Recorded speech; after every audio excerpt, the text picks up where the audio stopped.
సిటీలో రెంట్లు ఇప్పుడు ఏంటండి సింగిల్ బెడ్రూమ్ అంటే 10,000 లేనిది రావట్లేదు.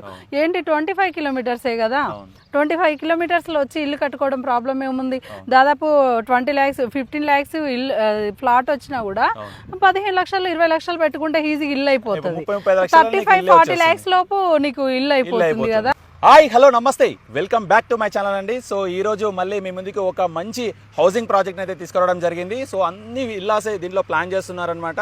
సో ఆర్పి గ్రీన్ ఇన్ఫ్రా ప్రాజెక్ట్ చైర్మన్ గారు అయితే మనతోటి ఉన్నారండి. సో మేడం గారిని అడిగి దీనికి సంబంధించిన పూర్తి వివరాలు అయితే తెలుసుకునే ప్రయత్నం చేద్దామండి. సో నమస్తే మేడం. నమస్తే అండి. బాగున్నారా మేడం? బాగున్నానండి. సో ఇది ఎన్ని ఎకరాల్లో మీరు ఈ వెంచర్ స్టార్ట్ చేశారు మేడం? మనం వచ్చేసి ఇది 3 ఎకరాల 15 గుంటలలో స్టార్ట్ చేసామండి. ఈపీ లేఅవుటే కానీ డెవలప్మెంట్స్ మాత్రం equal to HMD, I mean CC roads, drainage, water tank, next taps, ఇవన్నీ development equal to HMD norms